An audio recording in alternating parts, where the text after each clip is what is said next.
오늘의 말씀은 마가복음 10장 46절에서 52절까지의 말씀입니다.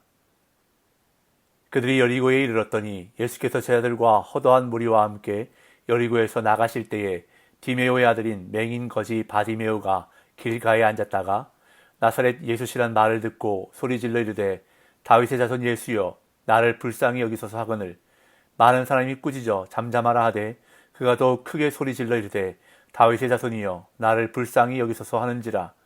예수께서 머물러 서서 그를 부르라 하시니 그들이 그 맹인을 부르며 이르되 안심하고 일어나라 그가 너를 부르신다 하매 맹인이 겉옷을 내버리고 뛰어 일어나 예수께 나아오거늘 예수께서 말씀하여 이르시되 네게 무엇을 하여 주기를 원하느냐.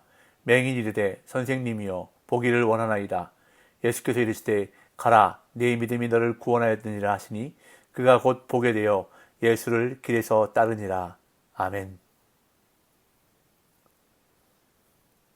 오늘 우리가 함께 살펴볼 기적의 사건은 바디메오라는 시각장애인이 예수님을 만나 눈을 뜨게 되는 기적의 사건입니다. 이 사건 역시 마태, 마가, 누가복음에 다 기록될 만큼 당시 유명한 사건 가운데 하나였던 것 같습니다. 물론 조금씩 다르게 기록되기는 했지만 예수님이 십자가를 지시기 위해 예루살렘으로 가시는 길에서 일어났던 큰 기적이었기에 새 복음서 기자들은 이 사건을 모두 기록하고 있는 것을 보게 됩니다. 그럼 본문을 살펴보겠습니다. 46절, 47절입니다. 그들이 여리고에 이르렀더니 예수께서 제자들과 허다한 무리와 함께 여리고에서 나가실 때에 디메오의 아들인 맹인 거지 바디메오가 길가에 앉았다가 나사렛 예수시란 말을 듣고 소리질러 이르되 다윗의 자손 예수여 나를 불쌍히 여기소서 하거늘. 오늘날도 그렇지만 당시 장애인으로 살아간다는 것은 매우 어려운 삶이었습니다. 장애로 고통받았을 뿐만 아니라 경제적으로도 매우 어려운 삶을 살았습니다. 그래서 사람들이 많이 드나드는 성문이나 성전 문에 앉아 구걸하며 살았던 모습이 성경에도 자주 등장하는 것을 보게 됩니다. 바디메오 역시 여리고 성문 길가에 앉아 여리고 성을 드나드는 사람들을 향해 구걸하며 살고 있었습니다. 그러던 어느 날 평소보다 더 많은 사람들의 소리가 들렸습니다. 앞을 보지 못하는 바디메오는 이것이 무슨 일인가 궁금해서 지나가는 사람들에게 물어보았을 것입니다. 그러자 그에게 들려준 대답은 나사렛 예수가 많은 사람들과 함께 지금 지나가신다는 것이었습니다. 그러자 이 말을 들은 바디메오는 갑자기 소리를 지르기 시작합니다. 다윗의 자손 예수여 나를 불쌍히 여기소서. 그런데 여기서 우리가 주목해야 할 것은 바로 바디메오가 나사렛 예수시란 말을 듣고 다윗의 자손 예수여라고 소리 질렀다는 것입니다. 물론 이 당시 예수라는 이름이 비교적 흔한 이름이었기 때문에 동일한 이름을 가진 사람들과 구별하기 위해 출신지를 별명처럼 붙인 호칭이 바로 나사렛 예수라는 표현이기는 합니다. 하지만 당시 유대인들이 나사렛을 아주 하찮은 도시로 여기고 있었다는 것을 생각해 볼 때 이 표현은 예수님을 낮추어 칭하는 표현이었습니다. 지금 예수님을 따르는 그 무리 가운데서도 예수님을 가리켜 나사렛 예수라고 불렀다는 것입니다. 그런데 바디메오의 반응은 어떻습니까? 나사렛 예수시란 말을 듣고 소리를 지르는데 나사렛 예수여 나를 불쌍히 여기소서라고 소리 지르지 않고 다윗의 자손 예수여 나를 불쌍히 여기소서라고 소리 지렀다는 것입니다. 다윗의 자손이 무슨 의미입니까?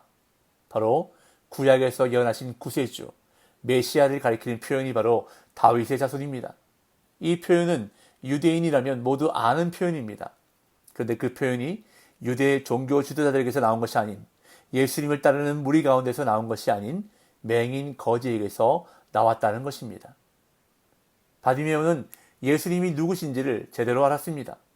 예수님이 바로 구약에서 예언하신 메시아이신 것을 제대로 알고 있었다는 것입니다. 그리고 그 예수님에 대한 기대와 갈망이 평소에 있었음을 우리는 알 수가 있습니다. 그래서 나사렛 예수시라는 말을 듣자마자 바디메오는 소리쳤습니다. 많은 사람들이 꾸짖어 잠잠하라고 해도 그는 더욱 크게 소리 질렀습니다. 48절 많은 사람이 꾸짖어 잠잠하라 하되 그가 더욱 크게 소리 질러 이르되 다윗의 자손이여 나를 불쌍히 여기소서 하는지라. 예수님에 대한 기대, 은혜를 향한 갈망이 있었기 때문에 바디메오는 누가 뭐라고 하든 예수님께 불쌍히 여겨달라고 다시 말해 은혜를 달라고 소리쳤던 것입니다. 이 기회를 놓칠 수 없다는 것입니다. 이 기회를 꼭 붙잡고 말겠다는 강한 믿음이 나타났던 것입니다. 이렇게 바디메오가 예수님을 향해 소리를 지르자 이에 예수님께서 반응하십니다. 가시던 길을 멈추어 서서 바디메오를 부르셨습니다. 49절. 예수께서 머물러 서서 그를 부르라 하시니 그들이 그 맹인을 부르며 이르되 안심하고 일어나라. 그가 너를 부르신다 하매. 지금 예수님이 가시던 길은 예루살렘을 향해 가시던 길이었습니다. 예수님은 이제 예루살렘으로 올라가셔서 십자가를 지시기 위해서 여리고를 떠나가시던 중이었습니다. 그런 중차대한 사명을 이루기 위해서 가시던 길이었지만 바디메오의 부르심을 들으시고 예수님은 가시던 길을 멈추어 서서 그를 부르셨습니다. 그러자 이번에는 바디메오가 예수님의 부르심에 반응하는데 마가복음을 기록한 마가는 마태와 누가가 기록하지 않은 것을 언급합니다. 바디메오가 겉옷을 내버리고 예수님께 나아갔다고 기록하고 있습니다. 50절. 맹인이 겉옷을 내버리고 뛰어 일어나 예수께 나아오거늘. 당시 유대인들에게 있어서 겉옷은 아주 중요한 필수품이었습니다. 두루마기 형식의 두꺼운 천으로 짠 옷으로 기온이 급격하게 떨어지는 유대 나라의 밤에는 이불로도 사용하는 것이 바로 겉옷이었습니다. 그래서 출애굽기에 보면 이웃의 겉옷을 저당 잡을 경우 해가 지기 전에 돌려주도록 규정하고 있는 것을 볼 수 있습니다. 이처럼 겉옷은 유대인들에게 있어서 중요한 재산 가운데 하나였습니다. 더욱이 밖에서 구걸을 하며 지내야 했던 거지 바디메오에게는 이 겉옷이 전 재산이나 다름이 없었을 것입니다. 그런데 지금 이 겉옷을 내버리고 예수님께 나아갔습니다. 예수님께 빨리 나아가려고 하다 보니 겉옷이 방해가 되었던 것입니다. 그래서 바디메오는 전 재산이나 다름없는 겉옷을 아무 미련 없이 벗어던지고 나아갔던 것입니다. 마가복음을 기록한 마가는 이 부분에 주목하고 있습니다. 왜냐하면 이 바디메오가 부자였던 어떤 청년과 비교가 되기 때문입니다. 같은 마가복음 10장에 기록되었던 사건, 월요일 본문에 해당되는 어떤 재물이 많은 사람이 예수님께 나아온 사건과 비교되기 때문입니다. 결국 재물이 많았던 그 사람은 그 재물 때문에 예수님을 따르지 못했습니다. 재물이 예수님께 나아가는데 방해가 된 것입니다. 그러나 바디메오는 예수님께 나아가는데 방해가 된 전재산 겉옷을 내버리고 예수님께 나아갔습니다. 바디메오에게 있어서 우선순위는 바로 예수님이었던 것입니다. 이렇게 겉옷까지 내버리고 나온 바디메오에게 예수님은 네게 무엇을 하여 주기를 원하느냐라고 물으셨습니다. 51절. 예수께서 말씀하여 이르시되 네게 무엇을 하여 주기를 원하느냐. 맹인이 이르되 선생님이여 보기를 원하나이다. 예수님께서 바디메오가 무엇을 원하는지 모르고 물으신 걸까요? 예수님은 이미 다 알고 계셨습니다. 바디메오가 앞을 보지 못하는 맹인이라는 사실과 그가 무엇을 원하는지 이미 다 알고 계셨습니다. 그런데 왜 물어보신 것일까요? 그의 마음속에 간절하고도 분명한 소원이 있는가를 확인하시기 위해서 물어보신 것입니다. 그러자 바디메오는 보기를 원한다고 말했습니다. 예수님께서 보게 해주실 것이라는 확실한 믿음이 있었기에 바디메오는 그렇게 대답할 수가 있었던 것입니다. 이 예수님은 바디메오의 원함대로 그의 눈을 보게 해주셨습니다. 52절.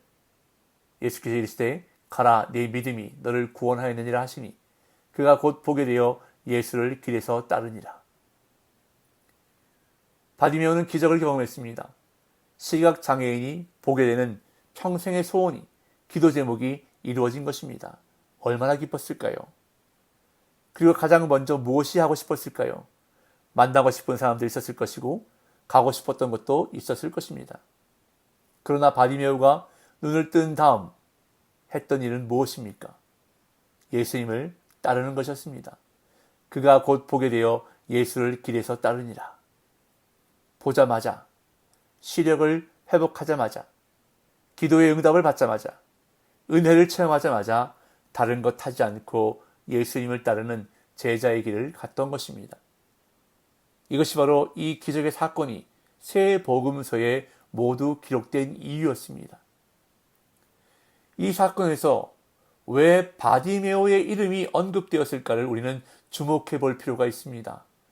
예수님의 기적을 경험한 많은 사람들이 있었지만 이름이 구체적으로 언급된 적은 야이로를 제외하고는 잘 없습니다. 가난한 여인이라든지 옷에 손을 댄 여인이라든지 귀신 들린 사람이라고만 기록되었을 뿐입니다. 그런데 바디메오는 이름이 언급되고 있습니다. 그 이유는 바로 당시 초대 교회에서 널리 알려진 인물이었기 때문이었을 것이라고 많은 성경학자들은 말합니다. 이처럼 성공 이후의 삶이 중요합니다. 은혜 받고 난 이후의 삶이 중요합니다. 기도 응답 받고 난 이후의 삶이 중요합니다. 때론 우리의 모습이 화장실 들어갈 때와 나올 때의 모습처럼 다른 적이 없었습니까?